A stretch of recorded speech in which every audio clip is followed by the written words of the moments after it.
Welcome to Plant Your Seed. I'm your host, Fred Ferris. On each episode, we share stories of how ordinary people have transformed their lives. Each story is compassionate, each story is authentic, and each story is a transformation. Here are the stories of the people who are changing our world by transitioning to a plant-based diet. Today on Plant Your Seed, joining us from California, we have Diane Rose-Solomon. Diane went vegan in 2019 and is the founder of What's Plant-Based Cooking, Good Looking, which helps inspire people to go from plant-based curious to plant-based confident by using her recipes, blogs, and cooking classes. Welcome, Diane. Thank you so much, Fred. Appreciate it. Thanks for being here on Plant Your Seed. Now, you went vegan in 2019.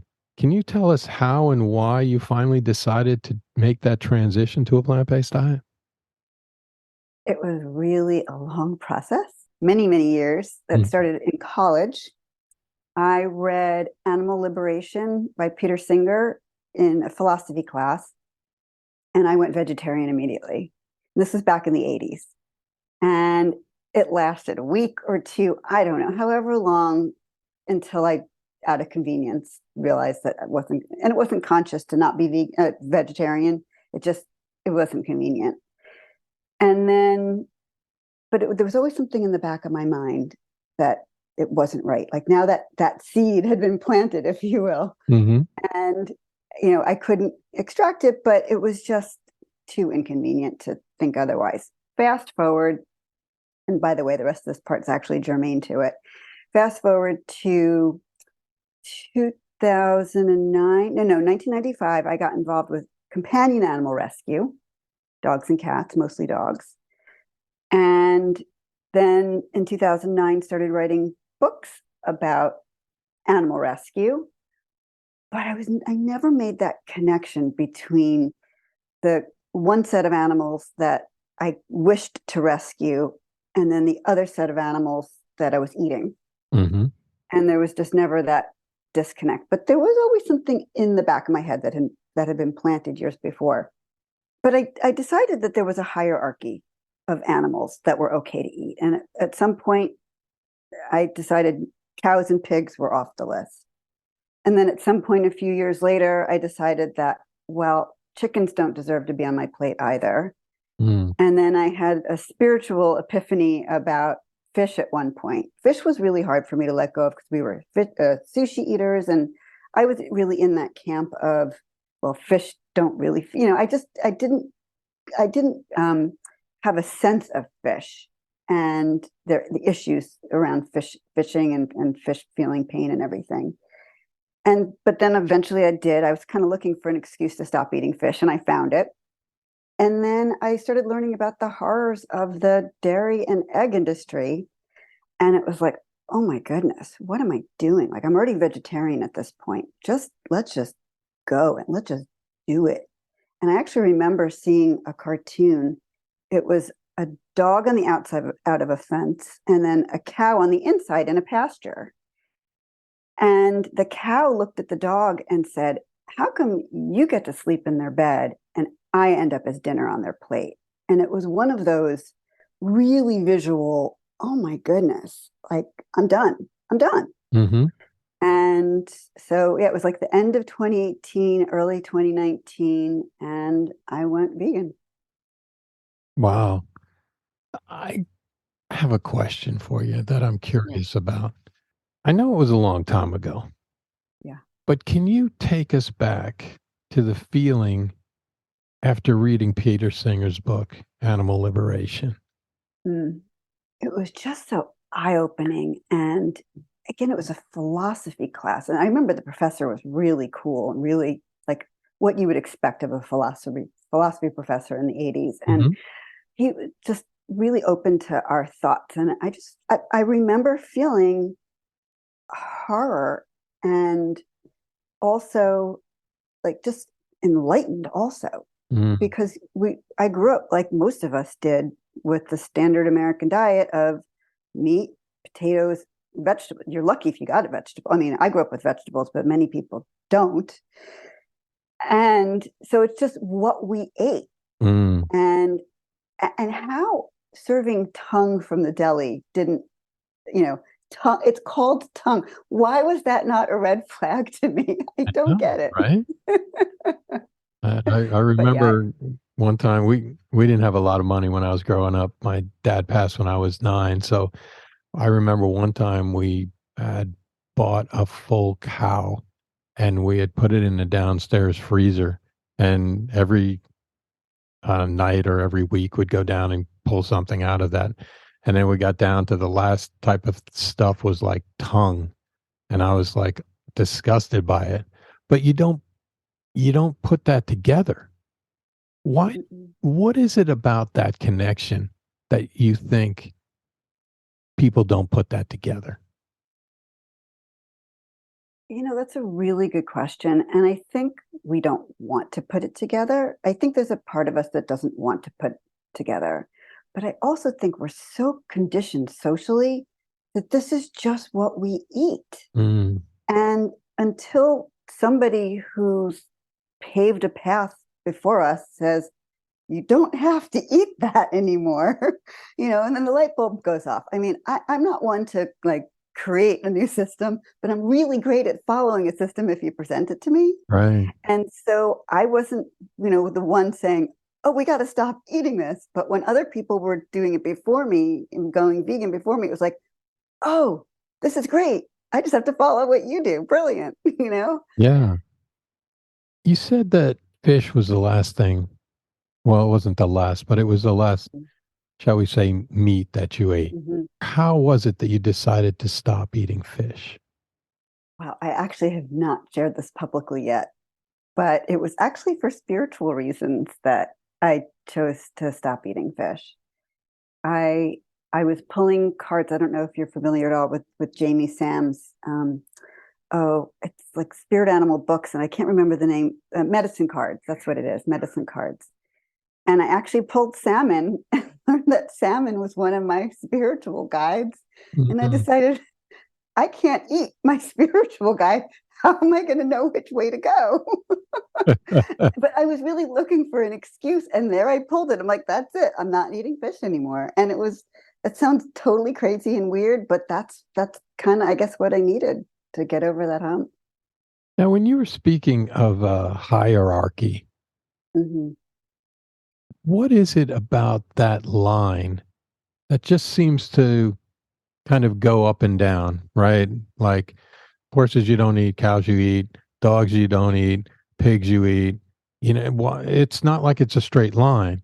What do you think it is about the hierarchy that is presented to people in, Hmm. say, the United States versus Japan versus all these other Yeah. countries that makes this hierarchy acceptable? It's such a crazy, it's just so arbitrary, honestly. Mm, And again, it's just culture because this is what we grew up to eat is cows and pigs and chickens and right, fish. But as you were saying, you go to a different country and you don't eat cows.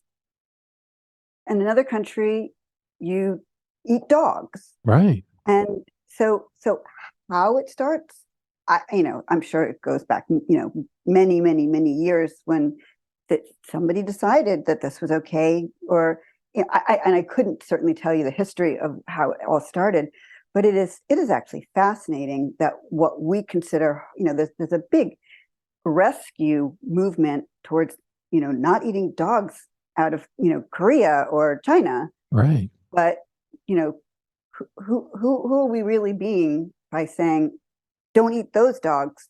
But I've been watching a lot of animal sanctuary, and I think people call cows like grass doggies or something, or grass puppies or something Puppies. like that, Yeah. which is so sweet. And it's true, you watch them and they're so sweet, just like a dog would be. And it's it is really odd that we have decided as a culture this is okay to eat and this is not okay to eat. Yeah, you would think it would be one straight line, right? It's not. And then my personal hierarchy was, the big cows that I would pass in a field when I was driving. I'm like, look at how beautiful they are. I can't eat them. And pigs are so cute and smart and can't eat them. But I decided that the chickens, and then I don't remember what I think. I know I visited a sanctuary at some point, and I was like, wow, chickens are cool and they're individuals. Mm, And you start to not see them as meat, like packaged in a restaurant. You start to really see them as individuals, and it changes the way the way you are. right. Now, you've written books on companion animals, Hmm. but you still didn't make the connection. Hmm. What was it that stopped you from making the connection between the companion animals and the farmed animals? Oh, it's $1 million question, Fred, Mm, because because I well, let me answer like two questions ahead of this, I guess. I have developed a ton of compassion for who I was at that point in my life, that mhm, I was still, um, only looking at the animals that were already sleeping in my bed, mhm, as my friends, and not yet looking at the cows and the pigs and the chicken and the fish as potential friends. And I look at people who are involved with companion animal rescue, and I want to tell everybody, hey, you know, I woke up, it's possible to mhm. wake up too. But again, from a really compassionate place, because, I wasn't always vegan. So I really want to be compassionate towards people who are not yet vegan. Right. And I really want to be compassionate towards people who are, in companion animal rescue, who are doing so much good work, to save dogs, which we still need, not just in our country, but all around the world. Mhm. And yet, like, you're working so hard to save one species, but you're eating another. And the light bulb hopefully will go off for everybody at some point. Mm. But I think it's a matter of education. Yeah, it always fascinates me when I think about veterinarians as if they're not vegan, are they're basically eating their patients in Yeah, a way. It's yeah, it's very it's a very interesting dichotomy, I guess. it is. And same thing though, I have so much compassion for veterinarians because they're just as conditioned to be eating the standard American diet, or, Western diet, like we were. Right. And the light bulb hasn't gone off for a lot of them either. Mhm. And they're working so hard. Veterinarians, they have so much compassion fatigue as it is. Right. No, But I agree. I couldn't yeah, agree with you more. I look back and I'm shocked that I didn't notice what I was doing until I was 50, and that's, yeah, 10 years ago, I was like, oh, I had no idea. And then you look at it and you're like, well, I can't change the past, but I can change the future. So exactly. I totally understand. Everybody's on their own journey, everybody's in their own Yeah. place. Now, as far as when you were talking about switching back after you read Peter Singer's book, Hmm. did you get ostracized or ridiculed by your group of friends at the time? I don't think anybody even noticed. I don't think it stuck for too long for it to even have been a thing, Mm, other than I know it was a blip in time that I tried it. I vaguely recall where we ate at school, whatever the cafeteria was, didn't really have much to eat for somebody who didn't know anything about being vegetarian, right. who wasn't really ready yet to be committed to it. I just wasn't. I liked the idea of it, but the follow through just wasn't there for me, and I just quickly slipped back into just whatever everybody else was eating. Yes, I felt back in the 80s that there was a huge lack of understanding about food and everything like that, to the point that I would imagine one of the few things that a vegetarian could eat back then would have been salad. That's all they ever had was salad. Um, Yeah, I mean, and I'm not talking about, nice greens and everything like that. I'm talking about iceberg lettuce, iceberg lettuce. some unripened tomatoes, and Yeah, yeah, some onion, and that's it. There's your salad, pal. Have a yeah, nice yeah, day. yeah. Now, when you did go vegan in 2019, What were some of the positive changes that you saw both mentally and physically? Physically, fortunately, I've always been healthy. Hmm.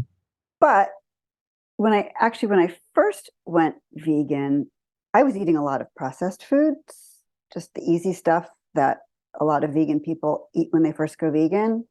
And I didn't realize it, but my cholesterol actually went up Mm. from eating processed foods. And then when I learned about eating whole food plant-based last year in 2022, I was quickly able to bring that right back down when I started eating cleaner, which is really amazing. So physically, nothing was really affected in the beginning, that I could tell because I was always already pretty healthy, Hmm. except when I went to the doctor. And holy smokes, my cholesterol went up, and then I was able to bring it down when I started eating clean. But mentally, really things really changed for me because, well, first of all, especially when I started eating cleaner and healthier last year, because I felt like, wow, I'm fueling my body with the best possible food that I believe is the best possible food. And I'm not eating an animal anymore. And I could sleep better at night, and from an emotional standpoint, that I knew that during the day that I had done the least harm with my food choices. Mm. And that also I felt like I was more compassionate than I had been. I always considered myself a compassionate person, but it enabled me to feel like, okay, like it felt more whole than just I care about animals, and so I'm going to go save dogs and cats, which is admirable. Like that's great. It's a great Mhm. start. But making choices with what you eat, which is something you do all day long, it just, and also being vegan for me, it also meant like not buying shoes and belts, everything else that could have an animal product in it either. It just feels doing the most that I can. It just feels good in my whole body, not just my physical health, but just all the parts of me, emotionally, mentally. What did you struggle with? Now you mentioned fish Hmm. and dairy Hmm. and eggs, kind Hmm. of the last couple that you dealt with. Did you struggle with those as far as trying to quit those as like cheese or anything? Yeah. Well, when I first went vegetarian, when I cut out the fish, that again, because it was for spiritual reasons, it was like, oh no, what are we going to do when we go to a sushi restaurant and everybody else is ordering sushi? And that's easy. That's no problem. Like miso soup, salad, and edamame, and a vegetarian roll. I'm really happy. So Mhm. that was very easy. And I didn't really miss the cheese per se. And I didn't miss milk at all, especially since there's so many good milk alternatives. If I want to have a bowl of cereal, easy peasy. Like that's not even an issue because there's soy milk and that was no problem. Thank goodness I decided to go vegan when I did, not, 10 or 15 or 20, Mhm. 30 years ago, right? Just so much easier. But I remember eggs were a thing because before I went vegan, I was eating a lot of eggs. And I thought, what am I going to do Mhm. to replace the eggs in my diet? I couldn't imagine what I was going to do. And it turns out it didn't take long. I didn't miss them at all. And in fact, when after like a week or two of not eating them, I started getting grossed out at the idea that I used to eat them. It didn't take long. It didn't take long to go from, oh my goodness, what am I going to eat, to release to eat that. Especially since there's so many other good options now. If you do want to eat something like a just egg, it's good. I don't eat it that often because it's not the healthiest choice for often, but every once in a while, it's awesome. Mhm. And I learned how to make tofu scrambles, and it really just satisfies that whole craving for having an omelet or a breakfast burrito, and you don't miss it once you replace it with something that's delicious. Yeah, I've also noticed that avocado, in a way, it has the creamy texture of eggs if you have it Hmm. in, we'll just say like a sandwich. Did you learn anything from that struggle of having to overcome eating the eggs? Well, there's actually even more to it because the other part that I was struggling with was the fact that I missed cooking a little bit. Hmm. I used to cook for my family. I cooked chicken and fish, well, a fair amount of fish for my family. And at first, when I first went vegan, I was still willing to cook for them for a bit. And then I got to a point where I'm like, I can't do this anymore. But I missed cooking. That was a big struggle for me. What was I going to do? Because I would open up a vegan cookbook and look at the ingredients, and I didn't know what they were. A lot of them, I didn't know what nutritional yeast was. I didn't know how to press tofu. I didn't know any of that. Hmm. And I'm not that resourceful. I'm not a let's go to YouTube and find out what that is. Or at least I wasn't back then. I'm a little more resourceful now. Hmm. But I just like I would look at a cookbook and like I don't know what's going on here. And just shut the cookbook and just walk away. It freaked me out. Like I don't know what that is. And so I really overcame that by taking a cooking class. It just changed everything for me. Hmm. Like it built my confidence in cooking vegan, and all of a sudden, like it was like an 8 or 12 week class, and one week we were cooking with nutritional yeast, and the next week we were cooking with something else, and the next thing I know, I have a pantry full of things, ingredients that I never had before, and I know what they are, and I know what they're going to taste like, and I know what they're going to do, and I don't miss cooking chicken anymore, and I don't miss cooking fish anymore, and I'm having a blast trying all these new recipes. So, Isn't that amazing how when you do give up meat, you always think that you're going to sacrifice, mhm. but it ends up just the opposite. You expose yourself to so many more things, whether it's tofu or chard or, vegetables that you never had. For me, it happened to be kale. Just all these things that to me are silly now. But I remember being like the first time I got kale, I was like, I don't know what I'm doing with this, you know? And it is true. It's exposure and practice, Right. like, and for me, I needed my handheld a little bit through the cooking class because I was not willing to do it on my own. There's some people who can open a cookbook and say, "Oh, I got this. I'll just go get that ingredient and that, no problem." And there's some people that can go watch a YouTube video and say, "All right, I got this." I wasn't that person. I needed the cooking class. Let's slow it down. Let's watch her. Let's be able to ask questions. Yeah. And I wasn't the only one. There were a lot of people in that class. Sure. I mean, and that's a valid point. It's not the same thing. So it's one of those things that you have to think about. Like, what am I having for dinner? Do I have to do something? Do I have to press the tofu? Do I have to do? It's not like you're just going to go to the freezer or the fridge or Mhm. whatever and pull out this thing in plastic and throw it on the Mhm. pan and cook it up. When you mentioned not cooking, you cooked originally for your family when you transitioned to being Mhm. vegan. Did that cause any problems? Because all of a sudden you're not cooking fish or meat or whatever. Now, what is the reaction of your kids or your husband to that? It was interesting. Well, my kids had just graduated from high school and they were moving on to college at that point. So when this was really happening and when I stopped cooking meat, I think all the kids were out of the house. So it was now my husband who was going to be Mm. my little test kitchen. And he was a pretty good sport about it. And he was willing to try everything that I was willing to cook. So I started cooking a lot of tofu dishes, more recently tempeh and just different types of dishes and always trying new dishes. And some of them are great, some of them don't work. It's like Mm. anything that you're going to cook, right? Exactly. But he's been a really, really, really supportive. And, mind you, he's got the palate of an 8-year-old. So it's kind of like experimenting with a little kid in the house anyway. Yeah. So it's not like I had this like really sophisticated adult who was, but it was like having another kid in the house. And my kids, they're not far from vegan and they live in Colorado. But when they come home, they're willing to eat whatever I cook, which is really nice. And I think they're glad they don't have to live here with me, just being honest, because they wouldn't want to eat it all the time.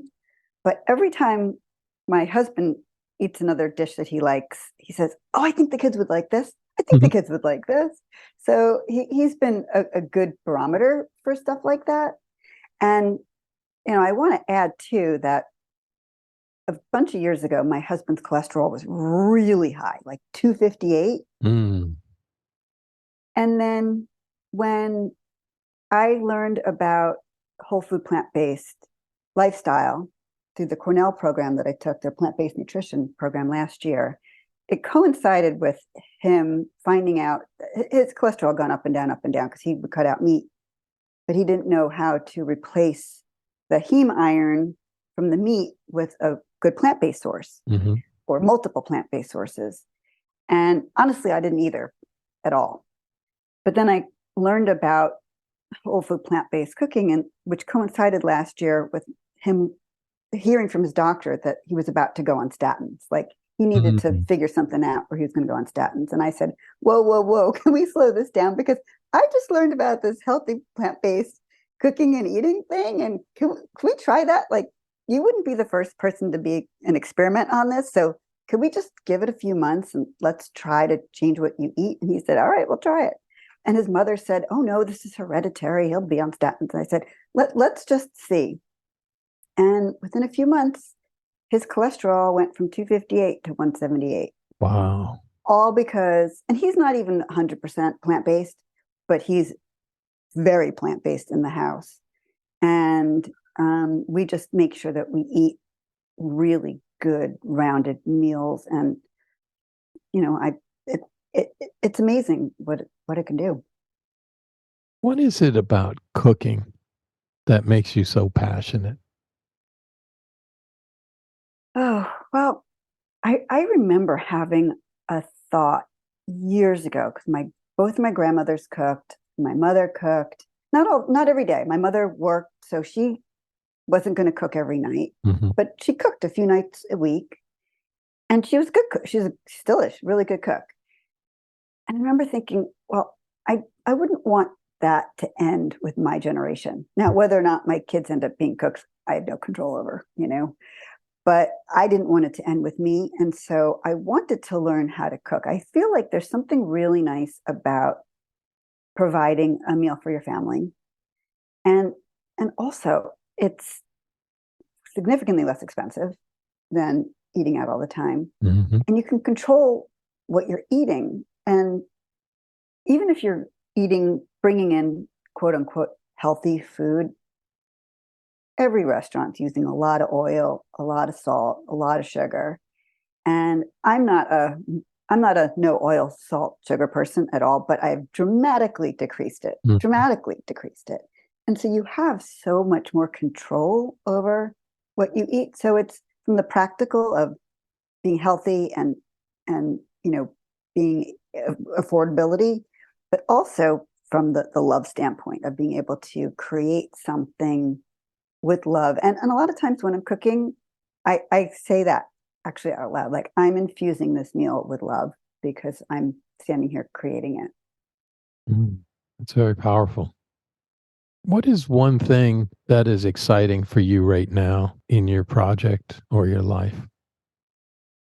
Well, I am pretty passionate about this vegan and plant-based lifestyle that I've created for myself and get to share with some people in my life. And I would be remiss if I wasn't out there sharing it with other people. It's so important obviously for the animals. It's so important for those of us who learn the benefits of the health element of it. And certainly we're learning so much about how it affects our planet, with animals and climate change and CO2 and whatnot. And so I feel empowered being able to share this out in the world. And so that's why I started what's plant-based cooking good looking last year. If I was from the South, it would sound like, what's plant-based cooking good looking? But I'm from New York originally, so it doesn't quite sound like that when I say it. But that's kind of the way, the feeling of it. Mhm. Like, let's have fun with it and let's find out what is plant-based cooking. And I realized years ago that having a recipe wasn't enough for me. Mm-hmm. I remember, the cookbook, no way, that wasn't going to work for me. But when I took a cooking class, that's what opened everything for me. So that's what my project, my company is doing now, is we just started offering cooking classes, because I know I'm not, as I said, I wasn't the only one Mm-hmm. that was excited to learn how to cook plant-based. And surely, I'm having a blast now offering these cooking classes, and I'm working with a chef that I met at the Cornell program that I was in, the Mm-hmm. plant-based nutrition program at Cornell, and we're just having a blast. And so, yeah, that's exciting. Now, you used to do books Mm-hmm. and films, but what gave you the courage to just kind of switch to what's plant-based cooking good looking? Yeah, I really thought I would still be making films. About a year and a half ago, I was making films about the human-animal bond and the different ways that animals help people, and it was really beautiful. I made some short films, and then there was a dozen or more reasons why I knew that the project needed to stop. Like, I had this beautiful vision of this series that I was going to make, and if it ever gets made, I think it'll be great. Mm-hmm. But I don't think it's ever going to get made, at least not by me. Maybe I'll share it with somebody who wants to make it, or maybe I'll make it with them. I don't know. But it's definitely shelved right now. And I'm not one to not have a project. And I was thinking, but a little over a year ago, how important being vegan is to me. And this was before I really started eating whole food plant-based. I was Mm-hmm. just vegan. And how can I share this out in the world? And I thought, well, before I start sharing anything about it, I should probably find out about the health elements of it, because I think that would be irresponsible if I just said, go be vegan and eat this. But I didn't actually know what I was telling people from a health standpoint, Mm-hmm. which is why and how I found the online Cornell program, and which was brilliant. It just opened up so much information for me about what healthy plant-based eating looks like. Mm-hmm. And so now I'm able to share all of it. So going back to the courage part, like, where did I get the courage? It's been like little baby steps at a time. So none of the steps took that much courage. Mm-hmm. It just seemed more like, I can't not do this. It was more like, I can't not do this. What is the most rewarding part of what you do? Oh boy. When people tell me that they either made a new plant-based meal, like from our cooking class, one of our cooking classes, and they loved it, Mm-hmm. and their family loved it, that's rewarding. When I see my husband's cholesterol come down because we did that together. Somebody else in my family was having a health issue, and I sent them the China study book, and he took it to heart, and his diabetes numbers came down. Mm. Like, that's rewarding. That's really rewarding. It's such a great feeling, isn't it? It's such a great feeling, and I just want more of it. It's like I'm like a plant-based vegan junkie. Like, I want more. I want more people to know about it. Well, more people that do it without More screaming at people to them. do it. Yeah, yeah. What is one habit, hack, or tip, or another way that helps you stay on track with your plant-based diet? I would say, more than just a habit, it's that I have a new mindset, that I just consider myself as somebody who doesn't eat animals. And I consider myself as somebody who, for the most part, not exclusively, but for the most part, endeavors to eat a clean, whole food, plant-based diet, with the exception of going to a restaurant or going traveling. I want to just be able to eat vegan food if I'm out and about, and I just know that I'll clean it up when I get home. Hmm. But it's that mindset of this is who I am, as opposed to, well, I'm going to cheat today because it's not convenient. That's not my mindset. It's I'm not touching animal products, no matter what you say. I don't I don't care. I'm not touching animal products. And I know that if I eat unhealthy food for a couple of days in a row, I'm going to feel it. My body's going to speak to me and say, that's not okay anymore. You got to stop eating like that. And I'm like, okay, you're right, body. Let's get some good, food back into me and clean up. You get used to eating cleaner too. Your body knows that that's what it wants to eat after a while. And when you choose not to consciously for a day or two, because okay, I'm out and about, and I'm just grateful that there was a vegan meal on the menu. Hmm.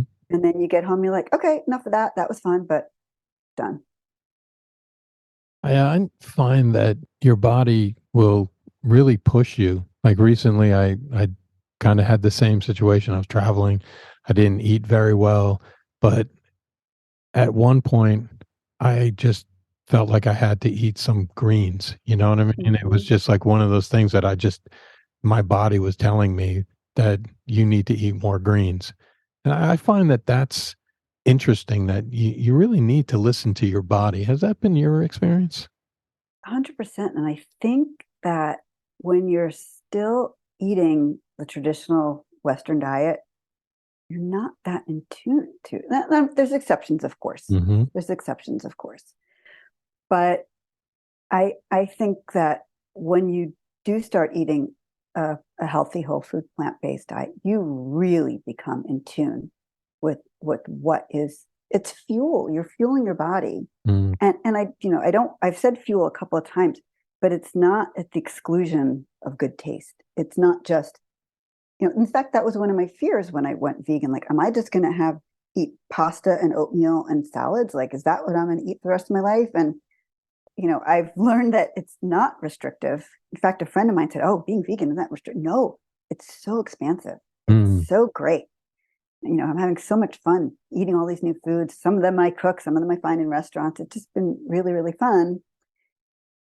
I know that you don't use cookbooks that much, but is there a cookbook or a book or even a documentary that you would recommend to someone who's transitioning to a plant-based diet? Oh, I use cookbooks now. I just didn't know how to use them then because I didn't know what the ingredients were. But now that I know what the ingredients are, I'm like, oh, I could do this now because I've built my confidence and Mm. I've got that pantry now. But yeah, in the beginning, I definitely didn't use cookbooks, and I had one or two, and I didn't know what to do with them.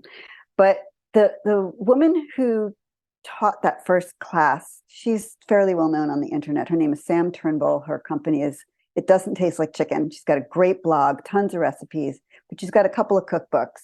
So between her blogs and recipes and her cookbooks, those are the first two that I usually tell people about. She is not whole food plant-based, but she does have in her many of her recipes, the oil-free version. Like you can omit oil and use vegetable broth or water instead. She gives you the options there. So, and what I like about her recipes is that they're easy. And if I'm giving a first cookbook to somebody who's first, it's got to be easy because Right. I've seen some really complicated, wonderful recipes out there, but I would never have touched them in the beginning Yeah. if it wasn't easy. The 3 hour meal. No, and there are a couple of meals that do take a while that I'll cook and I'll batch cook it. Like there's this amazing bolognese that I make with lentils. It's so good Hmm. and it's easy. It's not hard. It takes a little while standing there mixing it. It's easy, but I'll just make a lot of it so that we can have some tonight and then tomorrow, and then the rest goes in the freezer. You have a Right. lot of meals out of it. So Now, finally, can you give me one word to describe how you felt before you went vegan and one word to describe how you feel now that you are a vegan? yeah. So I would say the one word before I went vegan was ignorant. And I don't know, I don't want to judge myself for being ignorant. because I also don't want to judge anybody else for being ignorant. It's just looking back, I just was. You don't know what you don't know. Exactly. So it's using the word ignorant, but without judgment. I just was. Mm-hmm. And then one word to describe how I feel now that I'm vegan. All right, I've got two. Okay, two.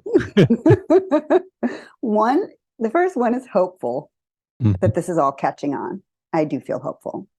But the other is inspired, because I'm really inspired by the people who came before me and paved the way so that I could be where I am today. And then hopefully inspiring other people. But really inspired. So hopeful and inspired. So ignorant, hopeful, and inspired. Yeah. Nice. Such a pleasure speaking with you. Thank you so much for taking the time. What is the best way for people to follow you, support you on the web or social media in general? Great. So my website is what'splantbasedcooking.com. I'm on Instagram at What's Plant Based Cooking. Mm-hmm. And I've got a Facebook group and a Facebook page, What's Plant Based Cooking. And those are generally, and the full name is What's Plant Based Cooking, Good Looking, but you can leave off the good looking when you're searching. It'll make it a little easier. Thanks again, Diane, for being on Plant Your Seed. My pleasure. Thanks, Fred. Hope you are inspired by this story, and remember, it's never too late to plant your seed. Links to everything we talked about on the podcast can be found on Instagram at plant.yourseed in the show notes tab in the bio. If you enjoyed the show, remember to leave us a review, and until next time, thank you for listening.